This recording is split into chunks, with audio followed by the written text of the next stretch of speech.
শাওন নামের এক যুবক ট্রাকের চাপায় প্রাণ হারান। তার শরীরের অংশগুলো শত সহস্র টুকরো হয়ে স্থানীয় চড়িয়ারবিল বাজারে প্রায় 400 হাত জায়গা জুড়ে কালো মহাসড়কের উপর ছড়িয়ে ছিটিয়ে ছিল। সেগুলোর পরিস্থিতি এতটাই ছোট হয়েছিল এবং এতটাই বিভৎস যে দমকল কর্মীরা প্রায় 1 ঘন্টা ধরে মহাসড়কটি তাদের পানি দ্বারা ধৌত করে তারপর যান চলাচলের উপযোগী করে গড়ে তোলেন। সড়ক দুর্ঘটনা তো অনেক দেখেছেন, কিন্তু শাওনের মতো এমন করুণ মৃত্যু আর যেন কারোর ভাগ্যে কোনোদিন না জোটে।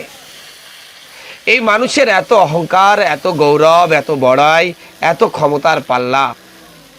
শাওনের দিকে একবার তাকালেই বোঝা যায় মানুষের কোনো মূল্য নেই। বাসা থেকে সুস্থ সবল মানুষ এসেছিলেন চড়িয়ারবিল বাজারে কিছু বাজার করতে। মুহূর্তের মধ্যেই তার মোটরসাইকেলটি একটি দৈত্য দানবাকৃতির ট্রাক ধাক্কা দেয়। ধাক্কা দিয়েই ক্ষান্ত হননি ট্রাকটি।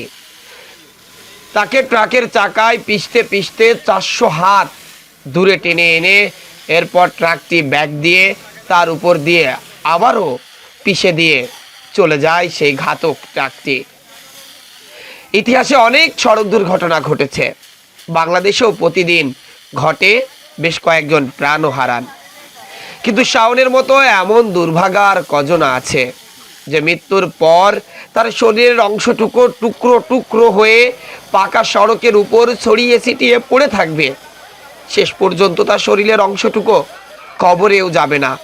এমন পরিস্থিতি আর কার ভাগ্যে ঘটেছে? আমরা চাই না এই ইতিহাসে আর কারোর ভাগ্যে এমন ঘটনা ঘটুক। শাওনের বাড়ি শৈলকুপা উপজেলার দিগনগর ইউনিয়নের রতনপুর গ্রামে।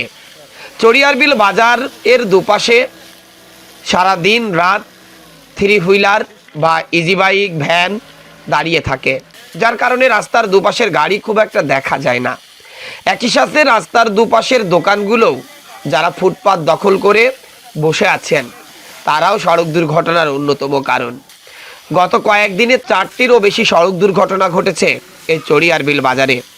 কেউ পঙ্গুত্ব বরণ করেছে, কেউ অসুস্থ হয়ে হাসপাতালের বিছনায় কাতরাচ্ছে, আর শাওন তো তার শরীরের অংশটুকুও কবরে নিয়ে যেতে পারেনি। উপস্থিত শত সহস্র মানুষ সেদিন শাওনের শরীরের শত সহস্র টুকরো দেখে কান্না ধরে রাখতে পারেনি। মানুষের ভাগ্য এতটা খারাপ হয়, মানুষের মৃত্যু এতটা বিভৎস হতে পারে, শাওনের মৃত্যুকে না দেখলে কল্পনাই করা যায় না। দেখছেন তো ভিডিওতে দমকল কর্মীরা কিভাবে রাস্তাটি তাদের দ্রুতগতির পানি দিয়ে পরিষ্কার করার চেষ্টা করছে। এছাড়াও কত ট্রাক বাসের চাকায় যে শাওনের মৃতদেহর অংশটুকু জড়িয়ে আছে তা তো কল্পনাই করা যায় না। তারপরেও আমরা মানুষ, আমাদের এত অহংকার।